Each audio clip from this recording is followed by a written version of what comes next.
And now bringing you that hard hitting fight analysis, submitting you into paralysis. Josh Thompson head kicking leg to dome, and Big John McCarthy saying let's get it on. Well, hello and welcome to the Weighing In podcast. I am by myself. Josh Thompson has left me. Well, I'm not by myself. I got Keto George, so that's even better, way better than having Josh on here. So we're going to have some intellectual talking about the fights that took place, all kinds of news out there. We're going to go over all that stuff and anything else that we can think of for the time being. But Keto George, look at that. Dude, I'll tell you, you are looking sharp, baby. Look at that head. It is smooth. Thank you. I like it. It's a little bit shiny from the light. You can see it's like a real globe effect, you know? Is that what it is? A globe effect? Maybe like a disco ball. It looks like a dinosaur egg. Well, let's hope it doesn't crack open tonight. There you go. You got to keep it all together. How's Illinois treating you? Everything good at home? Oh, yeah. Just been with my dad. I took him on a walk around the neighborhood the other day. Got him out the house because his legs don't work. So it's a lot of wheelchair pushing and a lot of moving and shaking and grinding. That's good. That's good leg work for you. Oh, yeah. It's exercise for me. Get some vitamin D for him.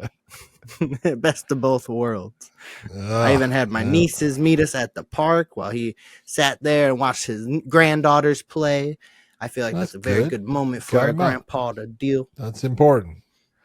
Yep, definitely. My young one that's here. I got my grandson with me, and he's like 2 years old. I had to go to do an eye exam thing yesterday, and he take him with him, and it's got this little puzzle thing. It's got all these numbers and everything, and he's 2, and he's so damn freaking smart. He talks so well too. He talks better than I do, and he's sitting there and he goes 1. And it's got this whole thing with, numbers and ABCs and stuff. And he's just putting them in. He goes, done. You go, yeah. Here, do it again. Done. Right? I'm like, damn, he's too damn smart.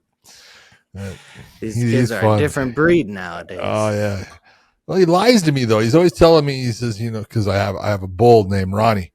And he said, Ronnie got out and Ronnie's out of the cage. Ronnie's out of his fence. Ronnie broke the fence. I go, Ronnie broke the fence. Where's Ronnie? He goes, he's gone. Right? So I got to go out and look. And I see Ronnie in the thing. I said, are you talking about before?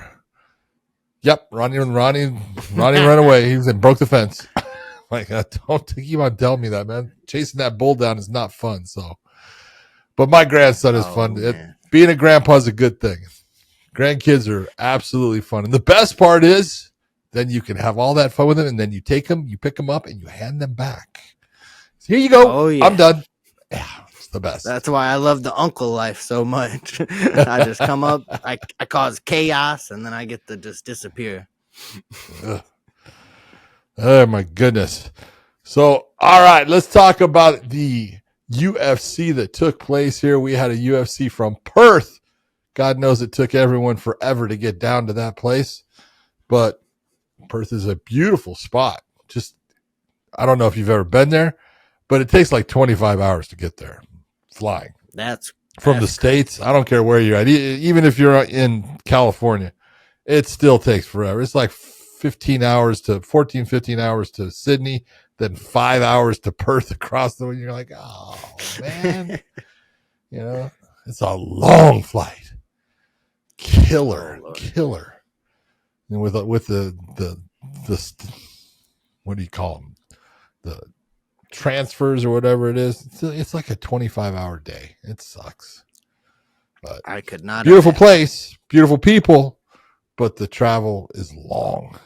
And now everybody that went there that was like, I'm going to go to Perth. I'm going to go work that show. And now they go, oh shit, now I got to get the flight back. It was the worst. My whole career as far as refereeing was all about, and I would tell people, you don't pay me to referee. I'll referee for free. I love it. But man, you pay me to get on an airplane because I fucking hate airplanes. Can't stand them. They're just a pain in the ass. But all right, so we did have Carlos Ulberg taking on Dominic Reyes. This did not last long. And it just did not look, as I was looking at it, as they were, just facing, off in the first round, and they were going slow. They were feeling each other. Ulberg was taking his time. Dominic was taking his time. But Dominic was not winning the foot placement battle. When you are a left-handed southpaw fighter and you're facing that orthodox fighter that Ulberg is, and vice versa, for the two, it's who is going to win that battle of the foot to the outside is usually the one that's going to have the best chance of landing the power, because that foot to the outside gives you a straight left or a straight right down the pipe. And in the end, it's really what happened off of the simple jab. That's what allowed Ulberg to actually move off towards his right, come back with the right hand. And it absolutely put, Reyes down. He was seriously hurt. And the follow-up shot, you saw him go out. It was a great stop by Mark Goddard. It was the right thing to do. I felt bad for Dominic, but I felt good for Ulberg. He's really worked himself up to this spot in the light heavyweights is just not, and I'm not putting Ulberg down in any ways. He's a great fighter, but it's not the light heavyweights used to be the division. When you had, the Randy Couture's and the Chuck Liddells and the Tito Ortiz's and all those guys, that was the glamour division of the UFC. That's the one that, held things together and stuff. And now you look and it's just doesn't seem to have the star power and everything. But that was a beautiful win. And that's like 8 wins in a row, 9 wins in a row now for Ulberg. He's looking good. Yeah. Yeah. And his loss was to Kennedy and Njoku. I'm sorry. Yeah. Kennedy Njoku who lives in Texas and stuff, good fighter. Now he's fighting in the heavyweights, but that was his only loss. And he's really come back, had some good fights, looked good along the way. Now he's beaten Alonzo Minifield. I know it was one of his. He beat Uzdemir. He beat frickin' Jan Blachowicz, and now beat Dominic Reyes. Now he's gotten himself into the upper echelon. He is definitely deserving of that next shot. Obviously the Ankalaev versus Mejia fight is coming up October 4th. So we'll see that right away. So it matches out well because, he just had this win. He's going to be the guy that is next in line. We'll see who he faces. Either guy, it's going to be an interesting fight. It'll be fun. Definitely. Who do you think he would match up better against, Ankalaev or Alex Pereira? I think he'll have more problems with Ankalaev. And that's obviously, Alex has got power and he's really good with his stand-up. His ground has gotten better, but Ulberg is a good kickboxer and he fights well in the stand-up range. And the one thing, if you're going to look and say, what is it's going to, cause some problems? Well, someone that can take him down and control him on the ground. I'm not saying Ankalaev is going to do it, but he definitely has the skill set to do it. Ankalaev tends to like to be in the stand-up. He fights the stand-up more than he uses his wrestling. But out of the two, you're looking at one has the ability to change the fight up midstream if it's not going well for him in the stand-up. Ankalaev can switch it off into a grappling heavy attack where Alex is definitely going to be just in the stand-up, and that's something that Ulberg is going to match up well with him. 9-1 in the UFC at this point. That's pretty impressive, because he came in off of the Dana White Contenders. So obviously the Dana White Contender Series is bringing along some quality people. They've had quite a few now that Sugar Sean O'Malley came off of that. I remember watching him the first, I think it was the first season. I was reffing, and I didn't ref his fight, but I was watching this little curly-haired, skinny kid, man, and he was good. You could see it. He was like, man, that kid can fight. Didn't think he could when I looked at him, but one of those nerd assassins, man. Be careful. They're really good. And, those Sugar go ahead. When Snoop Dogg commentated over that and how viral oh my God, that was when it was. Yeah, Snoop Dogg was smoking the place out, man. And Uriah Faber, I believe, next to him. Oh, Uriah Faber was next to him. They put him up in I think it was Dana's office, up in the thing, and they put him up there to do it because he was going to smoke, and the smoke just started coming out of the window and started floating down over the octagon. And it was like, does everyone else smell that too? Because I mean, it was strong. And all of a sudden it was like, hey, it's getting really bad. Someone's going to have to go tell him, man, you got to stop. But it was funny. You know, Snoop was doing his thing. Yeah, those how viral it went. That's what brought me back to UFC. When like I was a kid and I'd watch it with my older brother, but then when he passed away, I took a break on watching fights for a long time. But like how viral that went, and just like the age group of me being like almost a teenager and thinking that was the funniest stuff in the world. That was cool. Yeah, it just was the perfect storm to help bring me back to the sport. Yeah, you know, it's funny because, you know, who would have thought? I wouldn't have, because they had two broadcast teams.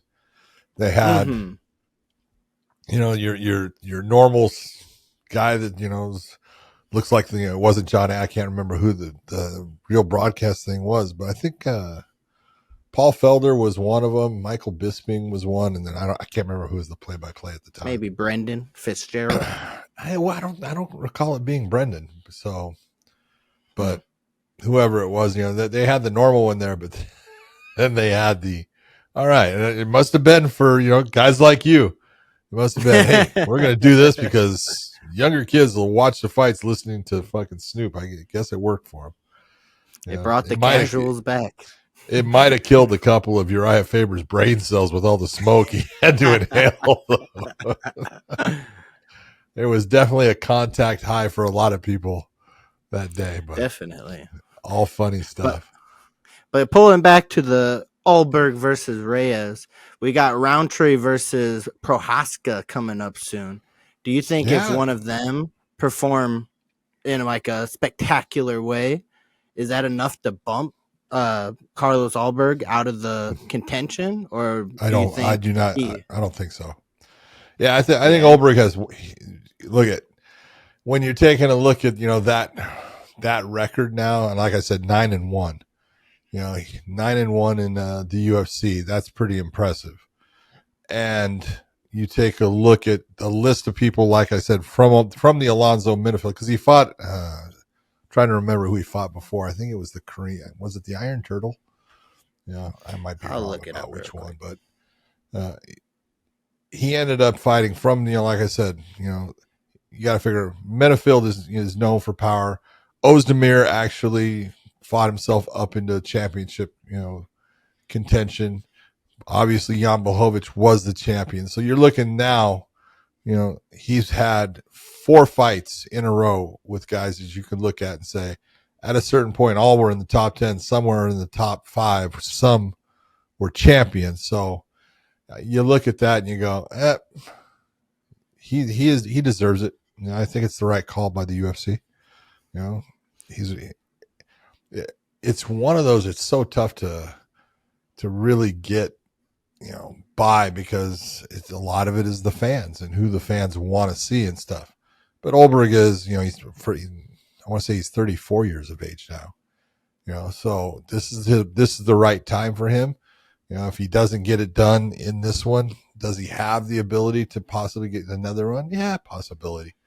But it's the right timing for him, you know, and I think he has reached that level where he's at his peak in being able to fight in the cage. So he'd be the guy. He would be the one that I would think they will definitely go with based upon this performance. You can't ask much more for his performance. It was a first round knockout of a guy that actually, you know, went 5 rounds with John Jones and many people thought won. So yeah, you know, I know Dom, you know, had that, you know, losing streak for a little bit, but he's come back and he's fought some really good fights and he's looked good. This was just one that, you know, hey, you get hit on the button. That's what happens. It can end fast, and it did, because you could tell when, you know, and all of a sudden he's starting to come back, and you see his eyes get big, because that's, you know, he realizes, oh, it's over, and it was like, oh man, I feel bad for him, but this is what the game's about. It sometimes sucks. What are you gonna do? The highs and the lows. Yep, and you got to put up with all of them. Jimmy Crute took on Ivan Erslan. I'll tell you what, Jimmy Crute looked good. He was dominating this fight. And, you know, Jimmy's he's got legs about this long.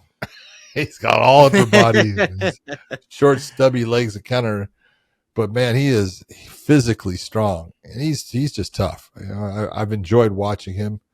You know, I love how still undefeated in Australia. Okay, we won't talk about the fights that he's had in the States. Yeah. Those don't count. Look, but he's had some really good fights. You know, now he's probably got over 10 fights in the UFC, and you know he's got some good wins. He's got some losses. He's got some draws, but you know that's his second win in a row, I believe. You know, I know he had the majority draw with Bellato, who fought tonight. Yeah, and then he had 2 wins after that. So, but he's a guy that, you know, he can give people problems. He just needs to keep on doing what he's doing. He's fighting better. He's not getting, you know, so much into being a stand-up guy. He's got good grappling, and now he's trying to take people down more. He's trying to control the fight on the ground. So he's doing exactly what he should be doing. And, you know, this fight right here, you know, the strength of him showed, you know, when he was able to get his hooks in there, and you get the hooks in right, and you get the legs off the ground, and he started to stretch out. You know, Erslan, tough position to be in, painful. So he was trying to turn him into a rock'em sock'em robot. He was trying to tear his head off, but, yeah, and he came close. But that was a really good win for him, you know. And again, fast first round. So those are the kind of wins that, you know what, they help propel you to that next fight. And, you know, the real question is, who's he going to fight next? You know, in that division, you know, light heavyweight, you could look and say, man, there's a lot of people out there that you could put Jimmy Crute against and say that would be a good fight. You know, and the real question is, are they wanting to move him back to coming into, you know, some of the fights they have in resistance? They want to keep him more towards fighting in Australia cars or ones off of that. But if you look at with the rankings of the light heavyweights, you know, he could definitely be fighting someone, you know, I know he's had fights like with Jamal Hill and things like that, and he didn't win those.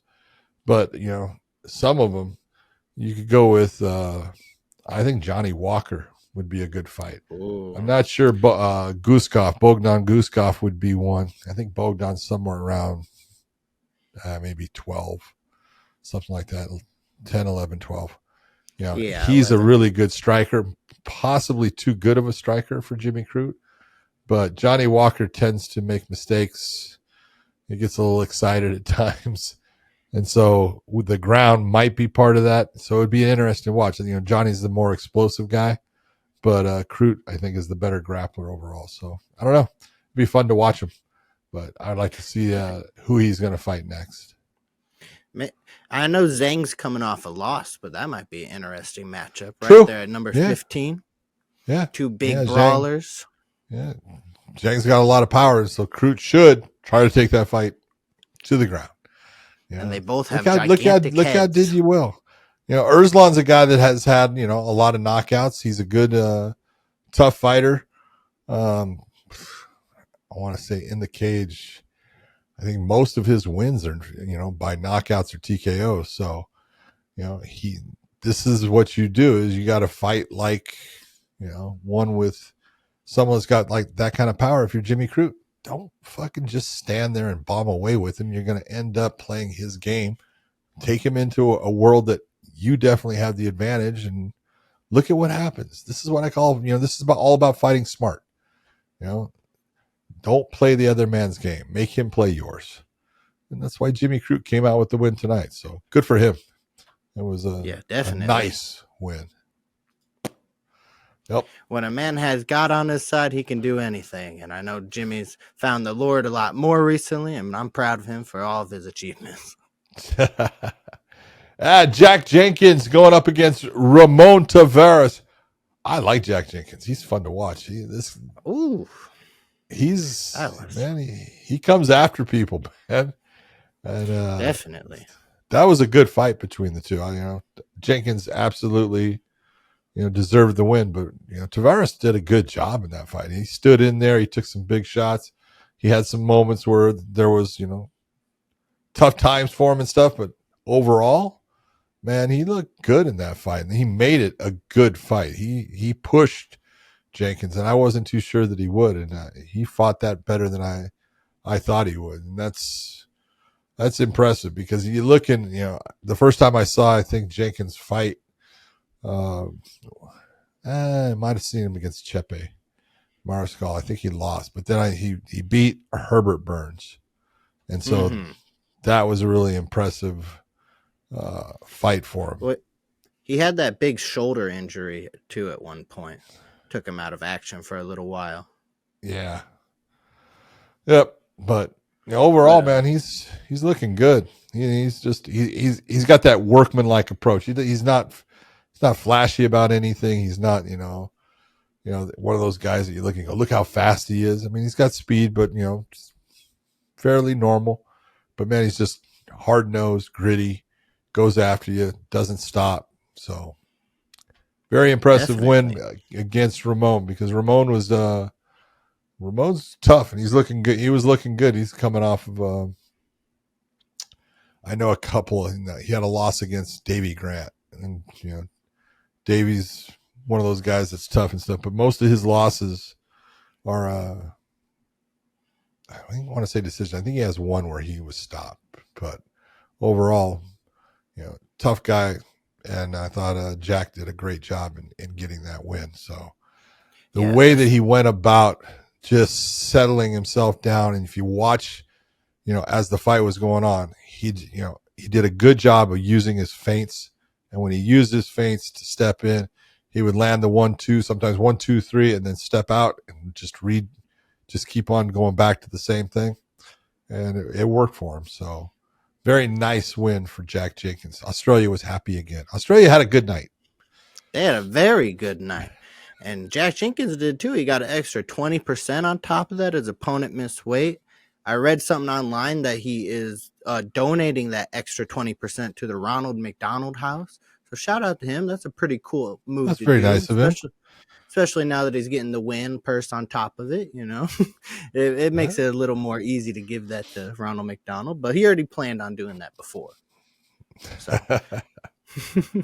Yeah, well, anytime someone is giving money away to any kind of charity that helps people, you got to look and say, thank you.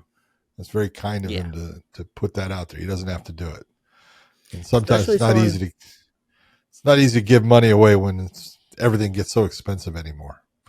Yeah. Life's expensive now, George. Especially when you make all your money getting punched in the face. That's true. If you're hard that earned. Courteous, it's very hard earned. Hard earned.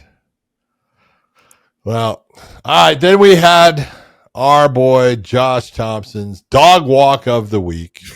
Jake Matthews taking on Neil Magny. And once again, Josh was wrong. He can't buy a win, man. He just cannot buy a win. It's crazy. Someone asked on Tuesday night, give me your dog walk pick. He says, all right, my dog walk pick is Jake Matthews over Neil Magny. I was like, damn, that's a tough one. Okay, all right. He goes, yeah, no. And for 2 rounds, he was right on track because Jake was looking good. Jake was looking very really close good to being correct at the end of the first. Yeah, man. The referee almost waved it off. The referee did wave it off and then said, whoops, I was joking. That's what we'll do sometimes. Oh, that was a mistake. I really don't know what, if that was. He saw when Neil's arm went out and then he kind of fucking dropped it down, is that you saw the referee react. And that's why you've got to look at, we call it, look at the macro, don't look at the micro. That means don't just stare at his eyes. Look at the entire body, because his body will tell you what's his legs doing. That's a big part of it. what is his arms doing? And if his arms falling, hey, you're going to come down, but you can't just look and say, I'm going to stop something. And also, I don't know where the referee was in his count because the clacker had gone off with the 10-second call. And so where was he, with that, time frame? Because everyone thinks that, it's the bell that stops the round. Well, it is, but it's also the referee, because the bell notifies the referee to stop, because many times the fighters don't hear the bell or the horn. So it's always the referee's call on it. When he made the stop, you could see Neil Magny was still there. And I was like, oh. And he goes, no, end of the round. And so, honestly, it was the right thing. But the real problem with it is, when you do it, it can absolutely take someone like a Jake Matthews, and it takes them from having this all of a sudden adrenaline super high, and it dumps them, because he feels like, you just pulled me off, I got to win. And now, no, I don't have a win. That can be a mental breakdown right there. And it's really not Jake's fault. So it's tough. There's those ones that, guys think that they're going to get a win. And I've had many of them where, it's the end of the round and I hear the horn and I'm pushing them away to get in between them because it's the end of the round. One fighter thinks that they've won, and it's like, no, it's the end of the round. The bell sounded, horn sounded, or whatever it was. So, but it can screw with the fighter, and it's a tough position to be in. So I don't know what effect it did have, if any, on Jake. Maybe it had none. Maybe it did have some, but it was the right thing not to say that the fight is over, because Neil Magny did not tap. And we tell fighters all the time, in that position, when it comes to a submission, I'll let it go, until you go out. That's when I'll stop it. Or I will let it go until I see it break. Then I'm going to stop it. I'm not going to let you fight. If I see a break, I see a dislocation, I see you go unconscious, the fight is over. And, we tell them, with it all, you have the right to continue on. I used to say, if it's, summon the gods of retard strength to get yourself out, I don't care. But, if you're going to sit there and go with it, I'll let you go. And, that's the professional ranks. That's what you do. And that's the right way of doing it. Neil Magny definitely, was under pressure. There's no doubt there was pressure on that, but he did not tap, and there's no way that fight should have stopped at the end of that first round. So it was the right call to make it go on. I just don't know exactly how legit it was, but it worked. So Good for the referee. It was the right call. And then when it gets down into the third round and Neil Magny does get the tap, you go, oh, thank God I did not stop that fight. Because that would have been, the difference. And, controversial, either way, it's going to be controversial, but you do what's best for the fighters, what's best for the sport, what's best for the promotion. And the referee did do what was best. Hey, that's the end of the round. We're going into the second round. So, end of the controversy. Right? Definitely. We're the authority. I feel bad for Jake. So. I feel bad for Jake Matthews, though. I don't know what, if he lost a little bit of concentration in that third round. I don't know what it was, because he was up 2 rounds. No doubt about it. And this is what we talk about with Neil Magny. Look, he's hard to get rid of. And he's one of those guys that, and they're definitely using him as a gatekeeper in the welterweight division. Yeah. And he's great for that, but he definitely gets rid of really good fighters. And there's no shame in that game. He's just a tough dude. No. That's 2 of those in a row that he's come back on. What was the one that he had before? Dos Santos, I think. Mm-hmm. Yeah. Ellison, Zaleski, Dos Santos. Was that who it was? I'll double check real quick. But Neil, he had a beautiful blitz. Yeah, Zaleski dos Santos. Okay. But he had a beautiful blitz right before that final grappling exchange. He just really closed the distance and didn't give Jake any time to breathe. It was beautiful. No, The veteran he did did good. That's what it is. The fight before that and the one that started off the main card. Look at Tom Nolan. I have loved this guy since the day I watched him fight. He's one of those guys that you're watching and you go, he's awkward, but he's really good. And when I say awkward, it's just the way he does things. He takes big shots, but he delivers big shots. And I think this is the fight, that he's definitely going to be moving somewhere into the upper regions of the top 15. He's 25, I think 26 years of age. He's young, and he has done really well in the UFC. He's only got one loss in the UFC. And I just look at this guy as he's getting better with every fight. He's difficult. He's tough. He'll take shots to give shots, and he's got a very good ground game. So it's going to be interesting to see where he goes. He's only had the one loss in his career.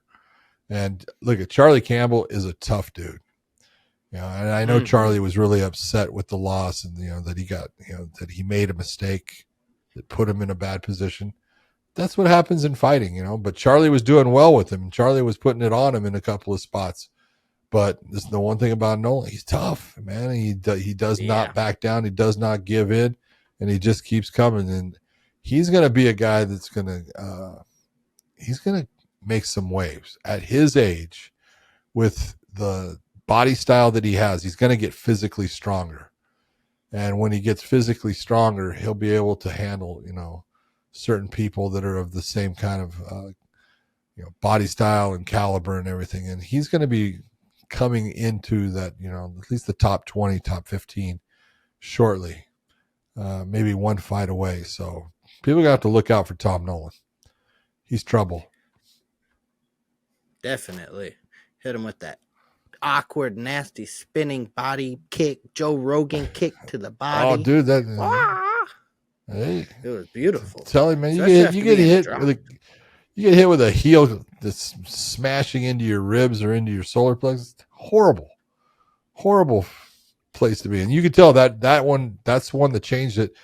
Charlie Campbell went. You could see it in his eyes, like he tried to hide it, but it hurt. Yeah, and it took the wind out of him, and he was like, oh. And then when you're fighting and not breathing, not a good place to be. And look at one good shot can change the fight, and it did change that because Charlie was doing really well. He looked clean. He was landing power behind his shots. Nolan was taking him, but Charlie was getting the best of him for a while until that nice little spinning back kick right to the solar plexus changed everything. So good win for Tom Nolan and Team Australia. Definitely. Then we had Navajo Sterling taking on Rodolfo Bellato. I like Bellato because he's only one letter off of Bellator.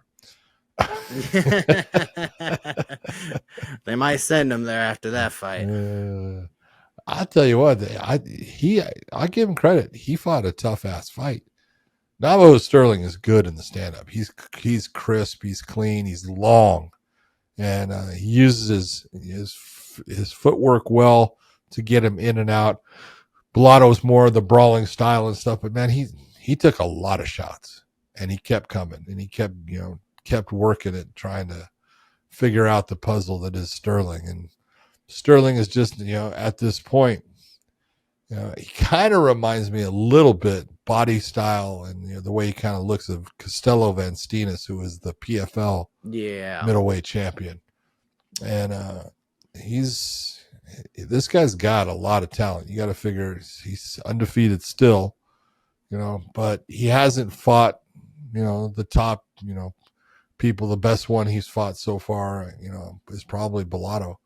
And, but they're moving him along the right way. If he can just continue on with what he's doing, he's getting better with every fight. I know he had the fight with Tukos Tukos, that was, a decision that went long, but he really had some good, shining moments in that, and the same as he had in this one.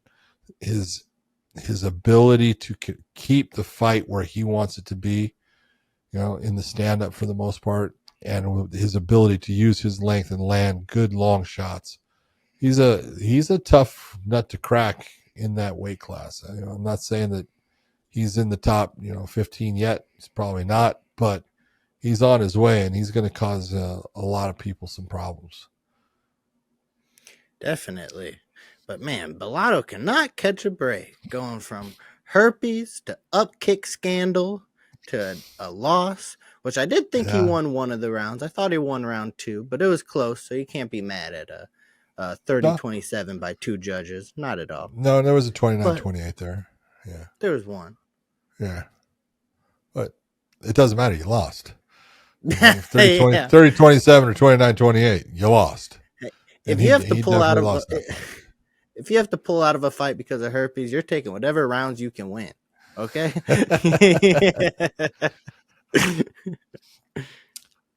I wouldn't know about that part, but I'm sure the outbreak wouldn't be good. You can tell us what it's like, George. When I find out, I'll let us know. Oh, that's the way to avoid that. Good job. I like it. But all right, then we had Cam Rowston, man, taking on Andre Petroski. I'm being honest. I was looking at this and I thought, Petroski gets to the ground, he'll be doing well. He's got a good wrestling base and everything. Man, Rowston just fucking lit him up when he hit the ground, and the ground and pound. I mean, I really thought, because you saw Petroski trying to go after the arm bar, and it was like, hey, he got close, but he could never get the angle right. Couldn't get the leg set in. And then from that point, man, Cam Rowston just fucking tore him up, and it was like impressive against a guy who we've seen fight and fight well, in the 185-pound division. This guy's going to be, he's kind of put himself in that same position of 6'4", just like Izzy and stuff, Well, he looked good in this one, and we're going to see a lot more of him, because you get a performance like that against Petroski.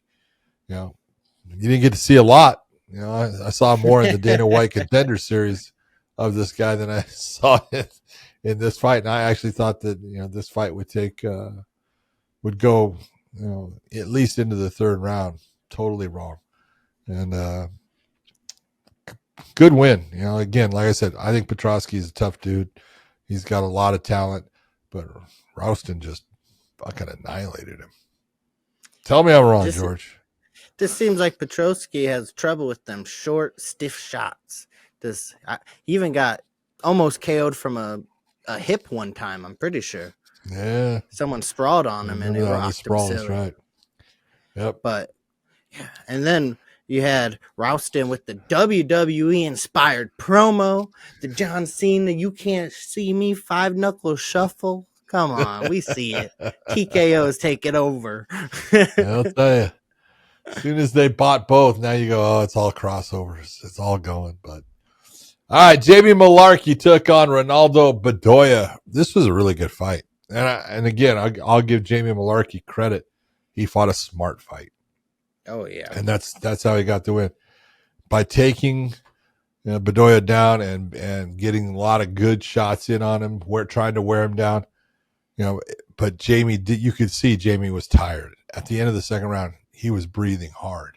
And I'll tell you what, he went out there and he did a good job of trying to keep himself at length, at distance against Bedoya, throw the jab and move. Bedoya hit him with some big shots. And, by the end of that fight, it was clear that Mullarkey won the first 2, but Bedoya put it on him in the third round. And there was a couple times you looked and you said, man, he could have been close to getting him out of there. So a very impressive third round for Bedoya, but Jamie did deserve the win. It's a good win for him. He's a guy that, hasn't fought for a while. Very entertaining guy. When you you have some of the fights, we've seen. I know he's lost to Mauricio Rufy. I think that was his last loss. Yeah. And all of his fights, every time he fights his ass off. He gives you everything he has, and so he's always fun to watch. So very, very good win overall. Bedoya needs to figure out a little bit more as far as, look, who is it you want to be? Because you allowed a guy that should not have been able to take you down the way he did. And I don't know if the UFC is going to end up looking at it and saying you need to get some more experience somewhere else, and then we'll bring you back. But I don't believe he has a win in the UFC at this point. And when some of it I can say is based upon he was in an upper weight class for a little bit before, came down, but I don't know. I think it's 4 losses in a row. I don't think the UFC is going to be part of his future for a little bit, but that's good because he can go back on the regional seat, get some wins, and then come back. Because he's not old. No. How old is he? He is the ripe age of 28. 28, Jesus, see? Yeah. So he's young still. He's got a whole career ahead of him. Just get a little bit more experience, get better with the takedown defense, get better with getting yourself back to your feet. You're tough as hell when it comes to the punching and stuff. He's got all that. He can take shots, but got to get a little bit better overall as far as not allowing people to put the fight where they want. You got to keep it where you want. Now he was able to do that in the 3rd round. He looked good doing that, but by then it was too. He was having to try to end the fight. He wasn't able to do it. But nice win by Jamie Mullarkey. I thought that was actually one of the better fights of the night. They really went after it, and it was a good scrap between the two. All right, Colby Thicknesse versus Josiah Musasa. Anytime someone's named Musasa, it's almost like Mufasa, Lion King stuff. Yeah. That's pretty cool. I'll tell you what, the Musasa was tough, man. Colby, he got the win, but I'll tell you what, he took an ass whipping in getting that win. And Musasa did a great job of making things rough. There was at the one point, he was getting choked and he was like, no, I'm fine. Puts his little thumb up, but when you're Colby and you're fighting someone like Musasa at that point, and everything you're doing, you're giving it everything you have, and it's right to that point, but you can't get it over the edge. And it's like, what do I have to do to get this guy out of here? And sometimes you just can't. They're too tough. They're not going to give in. They're not going to sit there and make it to where, I'm just going to give it to you based upon I'm having a bad night. No, they're going to fucking fight to the bitter end. And that's what Musasa was doing. But I give it up for Colby as far as staying mentally tough.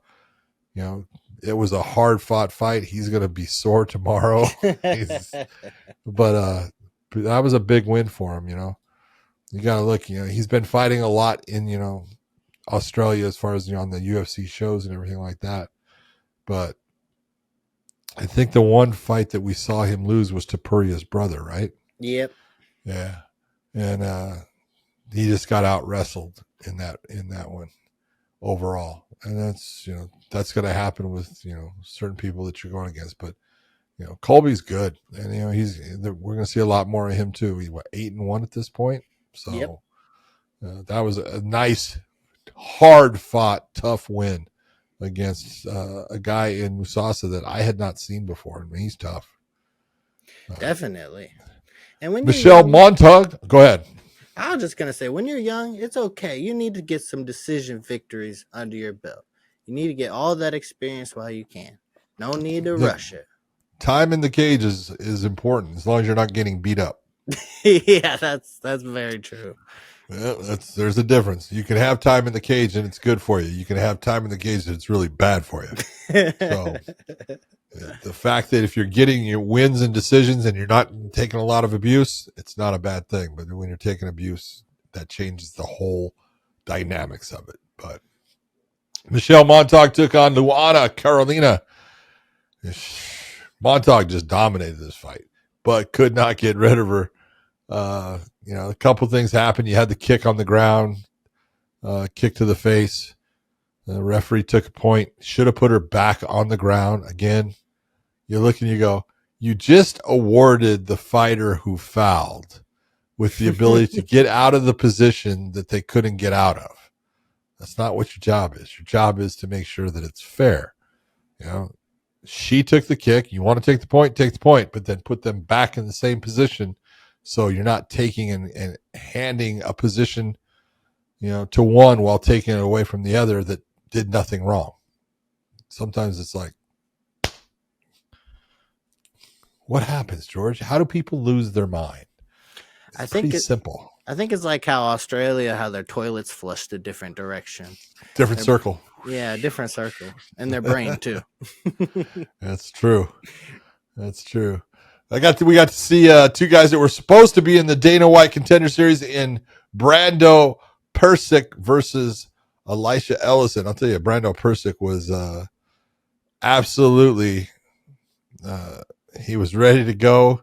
He was violent. He just overwhelmed Ellison. Ellison just didn't have an answer for anything that Brando was doing. Brando looked good. He got to the top position and he put him out with a couple of shots. Definitely a KO, not a TKO. But with the team that he's working out with, City Boxing, you hear he's sleeping in a car. That's not fun. Good for him. Big win. I hope he gets his bonus so he can actually either get a camper to sleep in, hey, or a better car that's bigger or something. I don't know, but at least when you're taking a look at this in the heavyweight division, the UFC needs heavyweights always. And when you got a guy that is violent like this guy and looked as good as he did, obviously, you got a small sample size as far as how good he is, because you don't know where how good he is off of the ground, on his back, all those things. But the way he looked, just the aggressiveness, he looked great. So big win. The one person I got to tell you, I am absolutely enthralled with is Alexia, and I'm going to say it wrong. It's Thainara, I believe, but she is aggressive because Loma Lookboonme is aggressive, and Loma landed a lot of good kicks and stuff, but Alexia was she was aggressive throughout this. She was going after her. She was throwing hard shots. When she would take her down to the ground, big time elbows and everything. Oh yeah, this girl's good. This girl's gonna be a problem, man.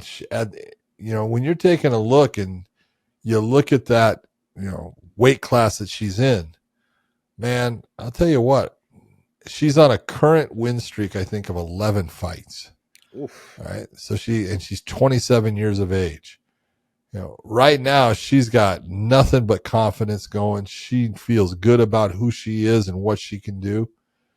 She ran through Molly McCann, got a rear naked choke in her, UFC debut. And this fight, she looked great.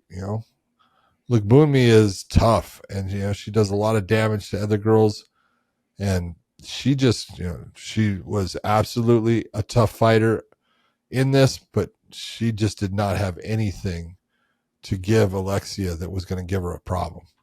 Alexia was just dominating that fight, and I'll tell you what, she is looking good as far as the way she's handling herself, everything that she's doing there. What's the rankings in the strawweights? Let me check. Strawweights, come on. So obviously, Weili Zhang is giving up her title, and you've got Verna Jandiroba taking on Mackenzie Dern for that title. But Loma was 14, so you're going to see Alexia be up in the top 15. She'll be somewhere. Let's get her against Angela Hill. Why not? Oh man, why do you want to do that to Angela Hill? Because she'll fight anyone, and if she will fight right anyone. Now. She will. That's why Angela's in the position she's in, and and is doing well and stuff because you know what? She was taking a lot of those fights that no one wanted or last minute stuff. But I would really love to see, like Amanda Hebus against Alexia or even a Tabitha Ricci against her just to see where she fits in there. But she's definitely going to be in the top 15. And she's good. She is. I love how aggressive she is, and she's always pushing the fight, always looking to, look better in it. So that she was very impressive. I got nothing but praise for that young lady because she looked great, and she's gonna be the future in the strawweights. You watch.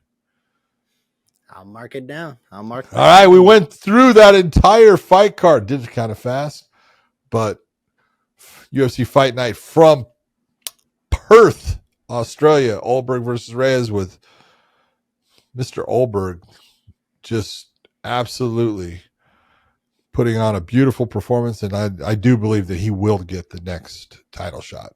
Whoever wins on October 4th has got their opponent already ready to go, and he's scoped out, so it's going to be Carlos Ulberg. I don't care what you say, George. Yeah, what do you rate this card overall, Big John? Out of I started off where I was so impressed with Alexia, and Thainara. I thought she just looked so good, and then I liked the introduction of Brando Pericic. I thought the Michelle Montague fight, she should have gotten rid of her. That's the kind of fight right there. It's like you should be getting rid of that person. I thought Colby's fight was entertaining, and especially because of the way that Musasa fought. I thought the Mullarkey fight was absolutely entertaining. I was shocked by the Rowston fight, how fast it went. Sterling fight was good. Tom Nolan fight against Charlie was fast and good.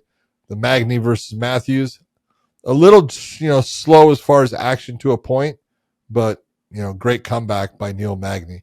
And so you look at everything that took place in this card. I would say I'd give it a good 7.5. Probably no, I'd give it an 8. I'd go all the way to 8. That's it was what I was thinking. Good card with good fights, not too many decisions. A lot of people finishing it off themselves, keeping the judges out of it. So it was a good card. Definitely. I also gave it an 8. Main card, I might have even pushed to an 8.5. I thought it was. I don't know. I wanted Magny to win. I probably would have gave it a 9 if Reyes could win. That's just my biasness, but that's a little biased. I like that. But I'm a bit of a degenerate in the MMA world. I've been in this space for a little bit now, but I really like seeing the old wily junkyard dog veteran like Magny coming back. Nolan and Campbell was a great fight. Freaking Jenkins. I think just the Australian crowd with the Australian fighters and all of them winning. I'm a sucker for it. I like a feel-good story. Just makes you feel good. Yeah. It's all about the green and yellow, huh? Only for one night a year. I don't understand that. How is there's green and yellow when their flag is basically red, white, and blue? I was wondering the same exact thing. I do not know. I don't either. Maybe Mark Hunt wore it one time and they all watched it growing up. They all got a fond memory of it. I think it's got to have something to do with rugby or Australian rules football. Something in there. Who knows? National team color for that kind of stuff. Because like in the Olympics, they're green and yellow too there. So Very something. Who knew? All right. What else do we got there, George? All right, Big John. I got some different news articles from throughout the week. First, I'm going to hit us off with we had Big Ankalaev and Alex Pereira met in the UFC PI, got into a heated argument over Google Translate, which I think is hilarious. You have to be very angry, but also patient. It's very the dichotomy of man, But they got into an altercation at the PI. What do you think about this? Look, this is the thing about the PI. The PI is a great incredible facility for the fighters. And when I say great, incredible facility, they have you have the ability to train there, and there's all kinds of coaches there. So you can bring your coach in, or you can, actually have other coaches help you there. So you have just the ability to learn things possibly from somebody else to do something a different way. So all that, you got a bunch of different bodies to work with because there's a lot of fighters there. You get fed basically a breakfast and a lunch if you want it. No dinner. So you can't just live there. But it's like they're giving you 2 meals. Then you get all of the, basic physical therapy stuff, and they've got a ton of stuff. They've got, the cold plunges, the hot, all those kind of things. They've got the, treadmills in the water, and it's a beautiful facility, and I saw it long ago, so it's probably even much better now.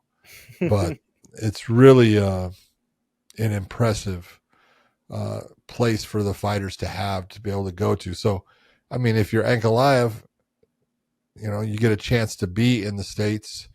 Yeah, you're going to utilize it. If you're Pereira, same thing. You're going to utilize it. So it's more incumbent upon, you've got the poor girl sitting at the desk who's in charge of, putting people in places. You can't expect her to be the security for those two. So, when Pereira goes and he starts looking around for Ankalaev, okay, that's all right. So what? When, they have Ankalaev's coach is sitting there with them, by himself for a while. Then Ankalaev comes up and he, goes down and sits, next to his coach. Hey, you can have, just because you're going to fight someone, and this is what people don't get. Just because you're going to fight someone doesn't mean you hate them.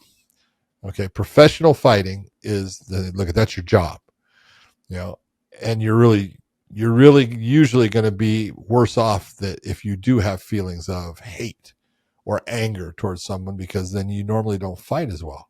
So, to sit there and to be cordial with your opponent is okay. There's nothing wrong with it. To sit there and to have a Google Translate conversation is kind of funny, but you got people speaking Russian and people speaking Portuguese. So there's only one way to get it, so anyone knows what anyone's saying. And then, at the end, it was, the whole thing with Alex basically telling him, look, hey, we're going to fight October 4th. I'm going to slap your face. Okay. What do words, mean in that type of situation? I always look and say, you can't sit there and say something to me that's going to bother me as far as, I'm going to punch your lights out. I'm going to choke you unconscious. I'm going to go ahead and say it. It doesn't mean it's true. Just because you say something doesn't mean it's going to be true. And, that's part of building fights. And so I actually think that this whole little thing with the, the YouTube look of it with, now with the video of it, it's only going to help selling. It'll help sell the fight. And that's what the main event guys are supposed to do. They're supposed to sell. You're supposed to make it interesting. You're supposed to make people go, now I want to watch it. And if this is the thing that makes them go, now I want to watch it, great. As long as you're not touching each other. And they didn't. That's it.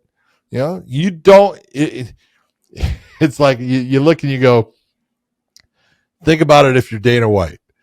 If you're Dana White, you're looking saying, hey, I'm paying you a lot of money to fight on a specific date, on a specific time.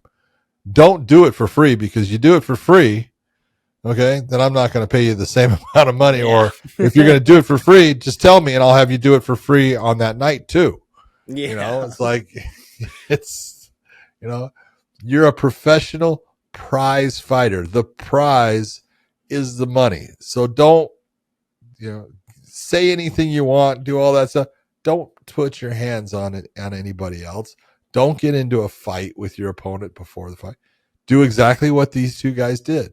Perfect. It's the way to do it. There you go. I agree. I do think it's quite funny that every time Alex Pereira has a big fight coming up, he runs into the person at the PI. It seems A little fishy.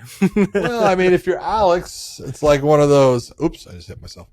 If you're Alex, you're looking, you're going, hey, you know what? This is a great facility. Why would I not utilize it? I don't blame him. It's the smart thing to do. Yeah, he's got his places, where he trains. Some with Glover, some with Cruz, but that PI is a golden opportunity for him to get some good training and a lot of physical therapy to get a lot of the aches and pains that come with that training camp, get them out, taken care of. So I think, he's doing the right thing. It's available to him, use it.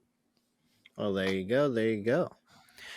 Well, in other news, we had some breaking news coming out of the PFL. PFL is heading to Lyon, France. How do you enunciate that? Lyon, France? Lyon, France? Lyon, France. Lyon, France. And they're going to have Nemkov versus Fiera for the PFL heavyweight world title. And they're also going to have Chris Cyborg versus Sarah Collins for the women's featherweight world title. What do you think? Both of them are good. Both of them are good fights. You take first off, they haven't used Nemkov near enough. Fahea had the fight against Francis Ngannou and lost that one. He's had two fights. Let's see. He had Nemkov and him fought on the same night when they were in Riyadh, Saudi Arabia. Nemkov fought Bruno Capoloza, and Fahea fought Ryan Bader. So they both fought on that night. Then Fahea fought against Francis Ngannou, and that's his only fight since then. You take a look at Nemkov he's good. He's a talented fighter because he's good. His wrestling's really good. His submission game is good. His stand-up is good. He throws a lot of kicks. He just does everything well. Fahea's got the size.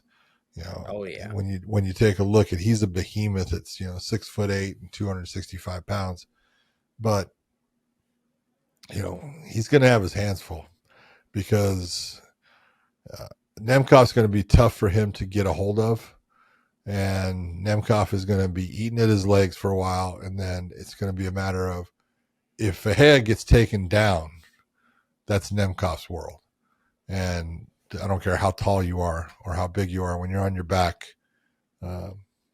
doesn't matter. And so that's a lot of people are going to look and think I'm wrong. That's a fight that I'm going to tell you. I think Nemkov's going to be the favorite, and we're going to see. It's it's interesting, and I like Problema is fun to watch because he's a problem, especially in the first round.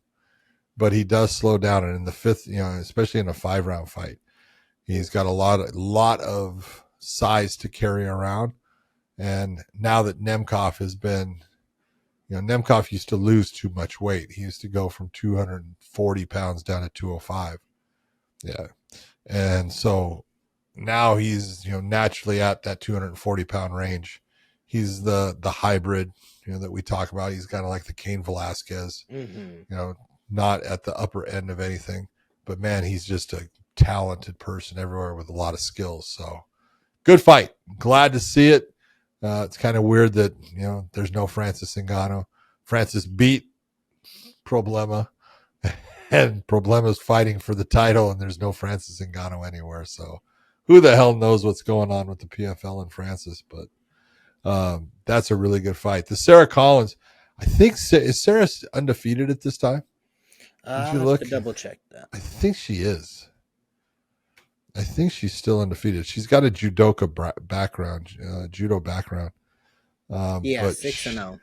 Is she 6-0? Yeah.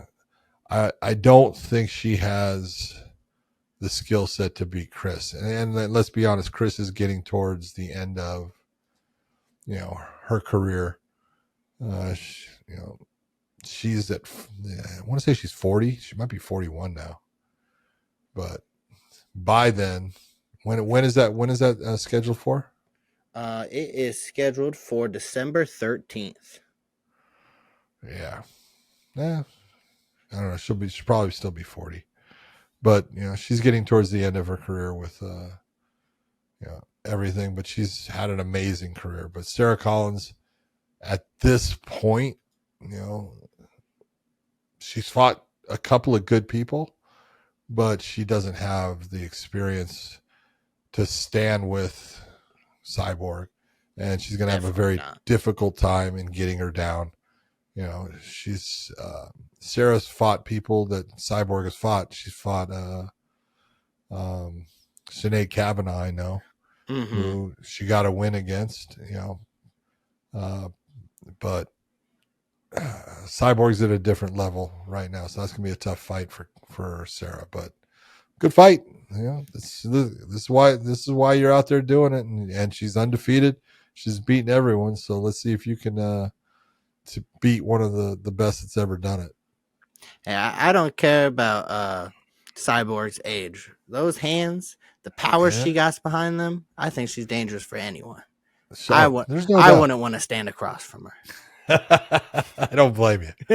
It's funny because if you really get to know her, she's absolutely one of the sweetest, people out there. She's just a wonderful human being, and to see her when she's in the back, before a fight, she's always she's a pacer. She paces and she screams, ah! And it's like, Chris is getting ready. But she is absolutely she's a sweetheart of a person. Just one of the nicest people, that you can be around. So it makes it, where you want to root for her based upon how nice she is. And she's got a pig named Manny Porcio. Everyone go support her OnlyFans. Go follow her on everything. Shout out Chris Cyborg. Yep. All right. So in some other news, we have some updates on the Derek Moneyberg versus Sean Strickland real life beef. What's the update on that? So Derek Moneyberg said in he made a post, but basically he said, due to Sean Strickland spreading malicious lies about him, that he is going to be involving litigation upon Sean Strickland suing him. Sean, in typical Sean fashion, responded with, "Well, I'll tell you what, buddy. When you see me and we call in Jake Shields in a room full of people, we put him in a deposition where he said, he's good, but I mean, he paid me over $500,000. How do you think I know, how do you think I know you exist? Fighters who you paid to peddle your BS sent me your page. These are guys you paid, LOL. And that being said, you're in Vegas all the time. Roll through, sign a waiver." Which, I seen Sean Strickland TKO a child with a body kick today. So dude, he just did that at Cruz's place. I know. You look and you go, Sean, what are you doing? He goes, I didn't hit him hard. I didn't hit him hard. It's like, well, you hit him hard enough that he went down. So look at Derek Moneyberg. For everyone out there that doesn't know about this, his real name is not Derek Moneyberg. It's Dale Bukowski. All right. He's a wealth coach, and he has hired different BJJ people out there, Jake Shields being one, and Jake is the one that gave him his black belt. So then he's hired people like Mikey Musumeci and Gordon Ryan and everyone. And the real thing is, to sit there and say, is he a black belt? Well, he got his belt from Jake Shields. So you got to go, yeah, he's a black belt. Now, what level of black belt is he? Because see, and there's so many black belts out there. I'm a black belt, and it's like, okay, I can't fucking hold a candle to people like Gordon Ryan or fucking, Craig Jones, or you're talking night and day, okay, and neither can Derek Moneyberg, okay. I watched Moneyberg, rolling with Hoist, and always mounts him. And you look at what he's doing, and you go, okay, you got a black belt, but you're not doing anything right. So obviously, it really doesn't matter what color belt you have when your knowledge base is such that you're not even doing the techniques to get yourself out of that problem that you're in. And so, what good is the belt? I'm sure that he can, roll with some people. I'm not going to sit there and say that he can't, but because you pay for, we'll say pay for a private lesson or pay for someone to, teach you,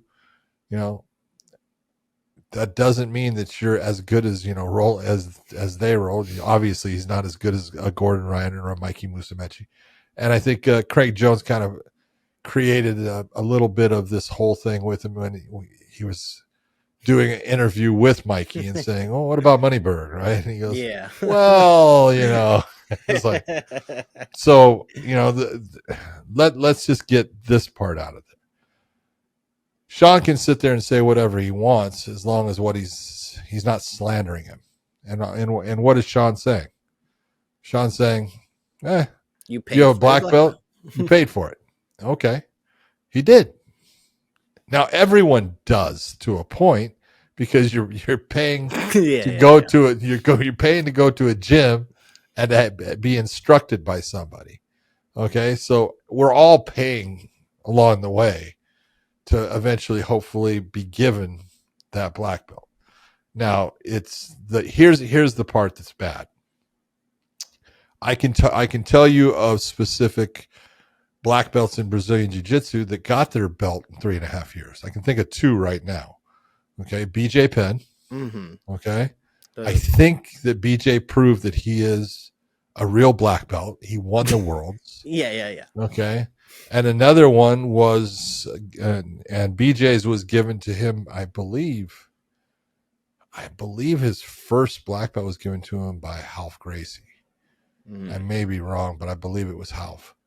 And then the second one, the black belt was given out by Jean-Jacques Machado to Felicia O, a female. And she got hers in 3.5 years. And she went on to, beat people like, Megumi Fuji and win ADCC, and she's phenomenal. And so there are those people out there that can get a black belt. I can't. Okay. Just going to say, George, you can't. But in 3.5 years, it took me, fucking 15 fucking years. Yeah. Okay. But it's a matter of, it doesn't matter, how fast you get it, unless all it does by saying I got it in 3.5 years is you either if you get it in 3.5 years, you have to be spectacular. Yeah. And that means that you can go out and roll with the very best and win. Okay. Or hold your own, keep them from tapping you. Okay. And, that's what, a BJ Penn can do. That's what a Felicia O can do. That's not what Derek Moneyberg can do. And so when you look and you go, all right, you had a black belt. Congratulations. What is it going to do besides, cover a fucking like about a 2-inch section of your ass? Because that's it. That's all it's going to do. Sometimes that's all you need. Well, sometimes it's not quite enough. And I think and this whole thing with, the whole thing with Sean, look at Sean can roll. Sean's not a bad, he doesn't have a bad ground game. He's got a good ground game. He just prefers to be a stand-up fighter. Mm-hmm. But I'll put money on it right now. If they rolled, first off, it would be no gi. Okay. And since Moneyberg likes handing out his rash cards to everyone with his little coin thing and Moneyberg across the chest, you can wear a rash guard, and let's see you roll with Sean, because I think that'll solve your lawsuit. Real simple. He'll either prove you wrong or you'll prove him wrong. It is what it is. It is what it is. I love Sean Strickland. When I love the honesty of Sean. Like, Sean will sit there and say, "Yeah, I'm fucked up." Okay. Well, I mean, aren't we all? when I met him, he did Food Truck Diaries on Brendan Schaub's Thick Boy Yeah. Studios. And it was some of the most awkward, but also hilarious moments of working in my life because he doesn't give a fuck. And then we had his agent there, his manager, who is also Israel Adesanya's manager, which is very unique. But he was there and he was like, "Well, what do you expect? You guys asked was for it Sean Tim? Strickland." Yeah. Yeah. He called Tim's many of F words and a bunch of stuff. Yeah. Just because you're his manager doesn't mean he's gonna respect you. Even when I left Thick Boy, Sean messaged me to be like, "Hey, I remember you. Just check it in." And I was like, "Wow, what a guy! Like Nice. that's a true American icon, right?" Oh, now he's Sean Strickland, American icon. But like it. Maybe I'm crazy. I want to see Derek Moneyberg fight Steven Seagal in an MMA match. Oh my god. Maybe that's just me. I'll just assume that. Why you want to do that? Yeah, you know how old Steven Seagal is now? I think Steven's older than I am, man. I believe so, but he's still fast as lightning. Have you ever seen him run? Okay. I got nothing to say. You know. Also, Derek Moneyberg, send me a rash guard. I'll wear it on the show. I'll support you. Oh, there you go. Damn. But on to other news. We've talked about UFC White House quite a bit, but a new man throwing his name in the hat to be in the main event is the legend, Ilia Topuria. He's tweeted out, "Who wants to bet with me that I'm the main event at the White House?" And I was like, wow, I can totally see a universe that happening in. It doesn't have to be an American champion there. Why not just book the best, craziest card we can? What do you think about this? Do you think he could have?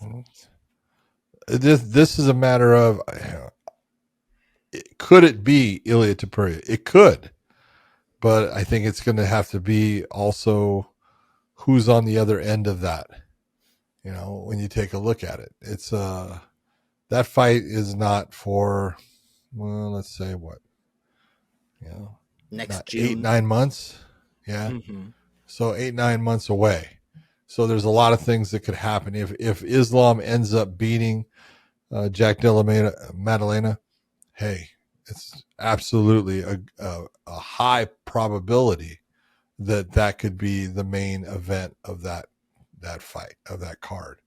And so Ilia would be right. Then if Islam doesn't beat JDM, then it really changes a little bit as far as, well, is Ilia the guy they're going to put? Because who would they put against him? Justin Gaethje? They're not going to put Paddy Pimblett. Okay, that's not that's not one that they'll sell there. So what do you put? Maybe Justin Gaethje. Okay, maybe, but I just look and go, that's a tough one. It's I don't know. I don't know who they would put against Ilia. Well, maybe if they gather, they're not going to put Arman Sarukian. I'm sorry, that's just not going to happen. Maybe if they gather $100 million and 100 U.S. golden visas, Conor McGregor and Ilia Topuria.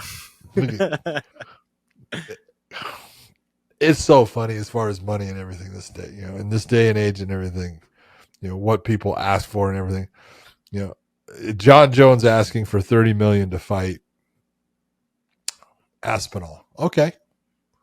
Well, I'm just going to, flat out, based upon everything that he's done, the record that he has, who he is, competed against, all the wins, no losses really, except for a disqualification.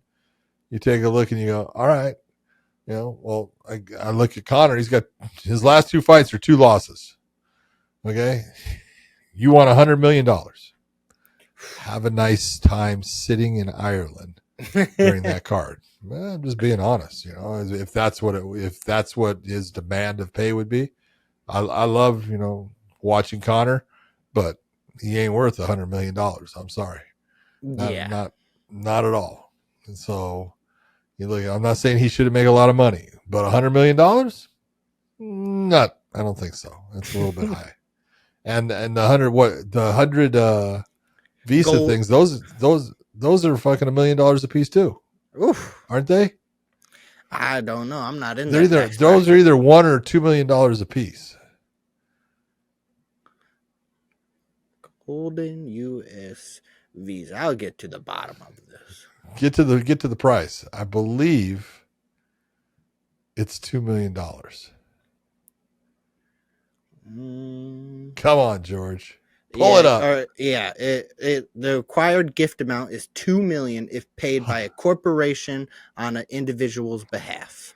So really, Conor just wants $300 million to fight on the White House card, right? Well, I everyone does. I want that too. Everyone wants it, and no one's going to get it. Just a little bit too much money. Yeah, but either way, that's going to be an amazing card. We know that. I thought Josh actually came up with the right fight. I know that Conor said, we'll fight Mike. Mike Chandler, and Chandler wants that fight. And, okay, but I think if to make Conor the main event, if you want to do it, Max Holloway with the BMF title, it's not bad. It's not a bad call.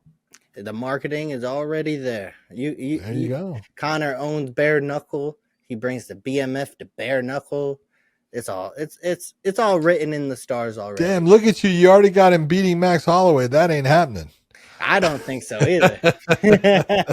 But a boy can dream. I know he did once. Everyone's going to say he's already beaten Max Holloway. I know. Max was young. Conor was young too. But different world now. Yeah, definitely. But on to other news. We recently had Dean Thomas doubling down on his take that the UFC should trade Ankalaev for Dakota Ditcheva, which I don't entirely disagree with. I think Dakota Ditcheva could be a star anywhere she goes in the whole wide world.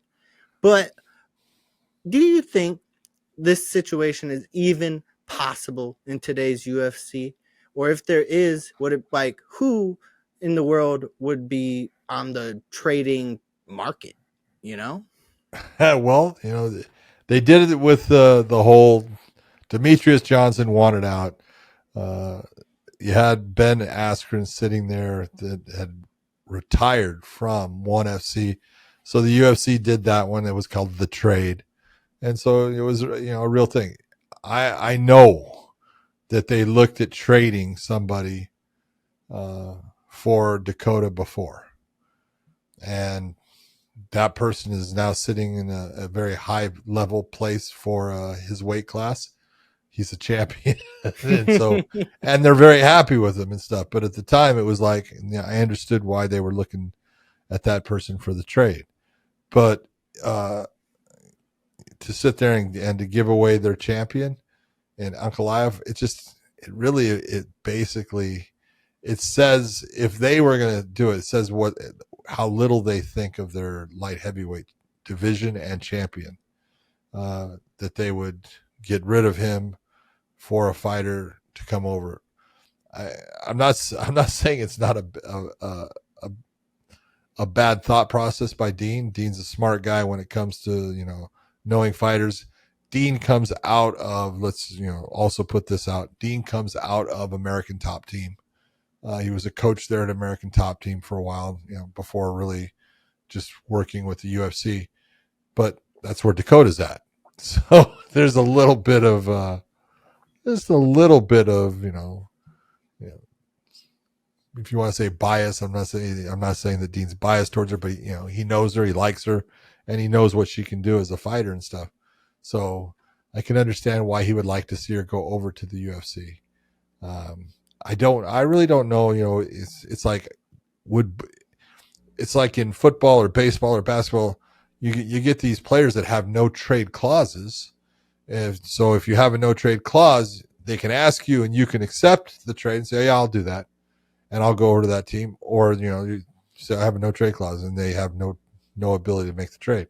I would wonder if they would have to go to their fighter and say, "Hey, what do you think about going over to the PFL?" What was the fighter going to say? How much money are you going to give me? Really? Maybe. I don't know, but I don't. It's like I can. I'm not. I don't want to put it bad in either way, but I'm like, wouldn't the fighter have to say okay? I mean, yeah, that fighter could just say, "I'm not fighting anymore. I'm sitting out the contract." I don't think there's a time limit on contracts like no, there's not. Sports. It's per Sit fight on the. basis. All you're going to be doing is sitting on the bench. Yeah. So it's a rough one, but yeah. But fun hypothetical at the end of the day. Good hypothetical. I'm gonna guess Ben Askren didn't get asked if he wants to go to the UFC. I think they just kind of shipped him off. Well, all they did is give the contract, and the UFC says, "Hey, do you want to come fight?" And he goes, "Yeah." Yeah. Okay. I don't blame him. Me neither. And God bless Ben Askren. I hope you're doing well, brother. Ben with his double lung transplant. Hey, bad things happen to good people, but they fight their way out of it, and that's what he's doing. A true inspiration, forever funky. Forever funky. All right, on to some other news. Rory McDonald was asked what would bring him out of retirement, and he said it would be a fight at the White House with Robbie Lawler in the year of our Lord, 2026. Rory has lost his mind. Now, I love Rory. This poses two questions. One, is that even something we want to see? And two, more of a hypothetical that got me thinking. Is there any fight or fighter that could get Big John out of retirement back to the UFC? Oh, the lowest low of fighters could get me back. So let's just be honest. Of course. The lowest of low, whoever wants. Yeah, absolutely. I'll do it. And it doesn't have to be at the White House. So yeah, it's, I want you to see, I'm going to turn my camera here. Okay. Mm-hmm. And you'll see that picture's on the wall. Oh yeah. Okay. Rory McDonald versus Robbie Lawler. And I'm just going to say that fight changed Rory.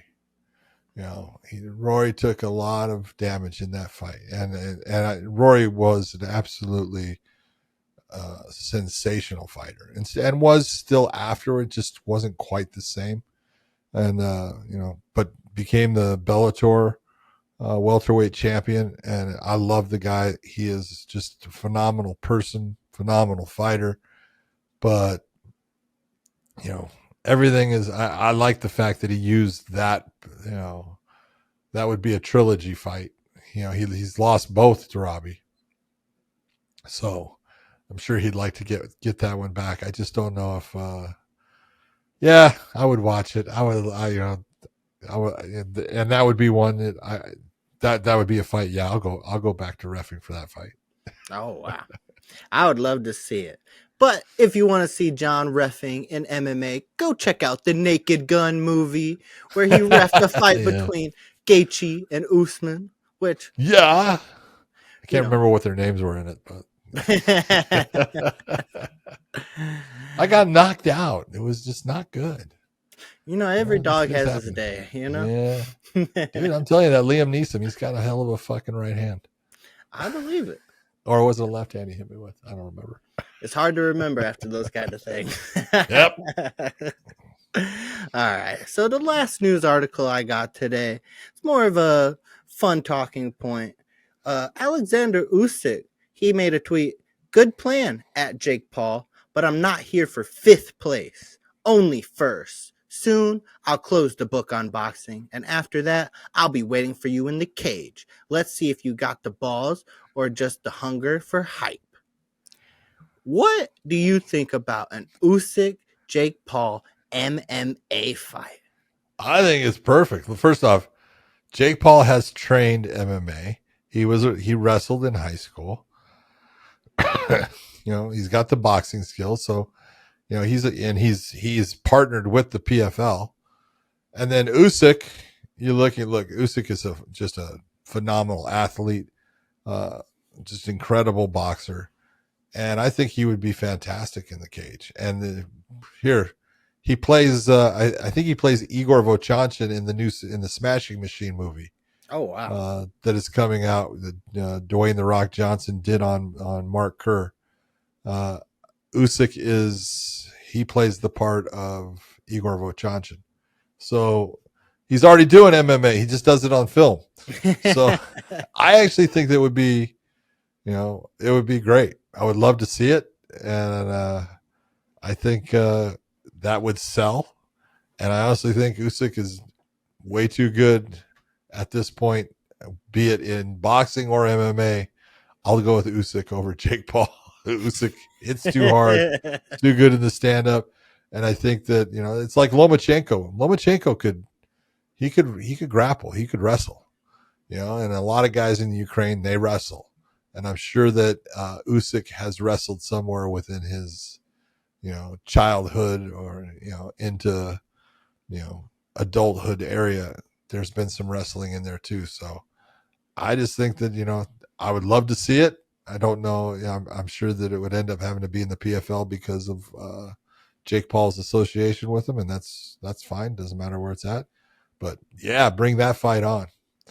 I would rather see them do that. I think it would be actually a closer match if he was to do an MMA fight than if it was in boxing. Boxing, Usyk's going to kill him. Yeah. But in an MMA, I think it'd be pretty competitive. I kind of like it. It is just intriguing enough to get all the dollars I have left over. There you go. That's it. There goes another pay-per-view dollar gone. Between I know UFC just went to Paramount, so that saves some dollars along the way. But WWE went to ESPN, so that price went up. So either way, life is a struggle right now. See, you just keep paying those pay-per-views for the WWE. One of these days. So what'd you think? Oh, I'm going to ask you then.